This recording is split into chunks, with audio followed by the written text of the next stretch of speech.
mak mertua aku sehingga video ini dia buat, beliau masih lagi berada dalam ICU, masih lagi dalam keadaan tidur, masih dikomakan, masih lagi diintubate, masih lagi memerlukan alat bantuan pernafasan. Bapa mertua aku dah discharge, dah discharge, dah balik rumah, disahkan negatif.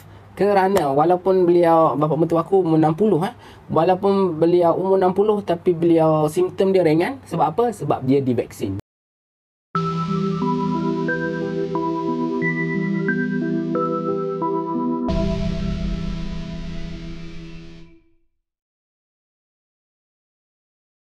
Pada rakan-rakan di luar sana, jangan takut untuk mengambil vaksin. Pastikan kita hadir jika telah diberi tarikh temu janji. Jika kita tak dapat datang pada tarikh temu janji itu, jangan senyap je. Okey, terus setting dalam MySejahtera, tukar tarikh lain. Sebab once bila vaksin tu dah dikeluarkan, dia perlu digunakan. Jadi bila tak digunakan, dia punya vaksin tu akan rosak. Jadi kalau korang tak dapat datang pada tarikh temu janji tu, jangan diam. Jangan diam buat-buat bodoh tak datang. Tukar tarikh. Okey, sebab mungkin kalau korang buat temu janji, korang tukar tarikh, mungkin vaksin yang telah disediakan untuk korang tu dia boleh diberi kepada orang lain yang available pada masa tersebut. Jangan takut untuk mengambil vaksin. Pastikan kita daftar MySejahtera, daftarlah untuk mengambil vaksin. Marilah kita sama-sama kita dapat membentuk immuniti berkelompok dengan cepat supaya jangkitan COVID-19 ni dapat dihentikan. Sebab kalau korang tengok video sebelum ni, ibu mertua aku, bapa mertua aku, adik ipar aku kena COVID. Mak mertua aku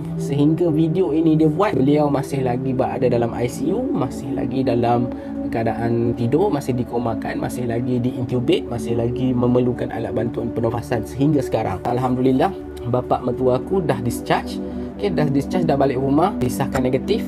Kerana walaupun beliau, bapa mertua aku umur 60, walaupun beliau umur 60 tapi beliau simptom dia ringan. Sebab apa? Sebab dia divaksin. Dia dapat vaksin Pfizer. Mak mertua aku dia tak dapat vaksin dan sampai sekarang masih lagi bertarung, dan kita doakan agar beliau cepat sembuh, cepat keluar daripada hospital, dapat balik rumah. Sebab anak-anak, cucu-cucu, saudara mara dia semua rindukan dia. Adik ipar aku yang teman bapa mertua aku pula masih lagi dekat hospital sekarang. Dia orang berdatang berdua tapi bapa mertua aku balik dulu. Beza dia adalah bapa mertua aku dapat vaksin, adik ipar aku tak dapat vaksin. Okey, jadi itu beza dia. Mungkin selepas ni insya-Allah, selepas adik ipar aku semua dah keluar, insya-Allah aku tak boleh janji, aku nak cuba buat satu streaming. Streaming maknanya aku nak tanya pengalaman mereka lah, macam mana mereka menghadapi virus COVID tu. Sebab simptom-simptom dia berbeza. Ada dua adik ipar yang duduk bersama dengan bapa mertua dengan mak mertua. Yang seorang ni positif juga, hanya perlu kuarantin di rumah. Yang adik ipar aku yang bongsu tu, dia negatif lah. Dia negatif dan mereka duduk berasingan walaupun serumah, tapi mereka memang blok lah, memang mereka tak berjumpa untuk mengelakkan jangkitan. Dan adik ipar aku yang duduk kat rumah tu sekarang ni dah okey lah, dah diisytihar bebas daripada COVID lah.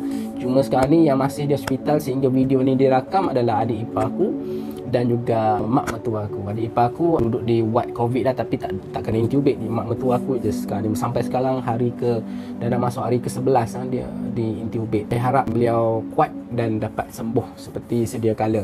Jadi pesan aku, ambillah vaksin. Ambillah vaksin. Kalau ada tarikh tu, cepat-cepat pergi. Jangan berlengah lagi. Jangan cari alasan untuk tidak ambil vaksin.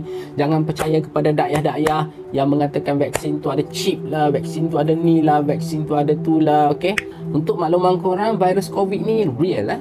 Walaupun tak kisahlah orang kata virus tu cipta manusia lah, ni konspirasi teori untuk mengurangkan populasi manusia lah. Itu teori di sebalik ataupun mungkin agenda di sebalik orang-orang ini. Tetapi virus COVID tu yang kita kena hadapi.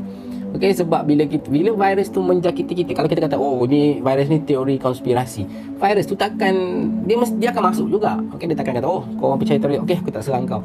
Dia akan serang sesiapa saja. Tak kisahlah kau orang percaya teori konspirasi ke kau orang tak percaya ke virus, dia orang tak kisah. Virus tu ada di sekeliling kita sekarang, dan yang paling bahaya sekali adalah virus itu boleh berjangkit melalui aerosol. Dulu saintis kata virus tu dia boleh berjangkit melalui droplet.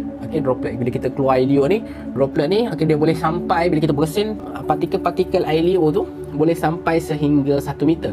Tapi sekarang ni virus tu bukan sekadar daripada droplet, tetapi juga boleh tersebar melalui aerosol, melalui partikel-partikel yang halus selain daripada droplet tu, dia tersebar ke depan lagi jauh.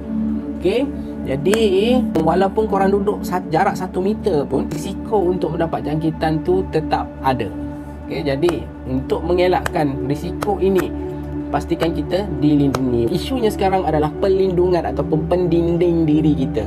Okay, kita perlu pendinding. Okay, pendinding. Kalau kita diserang virus COVID, kalau kita tak ada vaksin, kesan dia sangat teruk.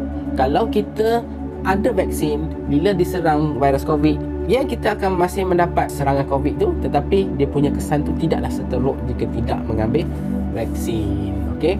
Jadi aku rasa itu saja daripada aku, perkongsian pengalaman aku. Setakat ini saja. Sekian, terima kasih. Assalamualaikum. Kita jaga kita dan bye bye.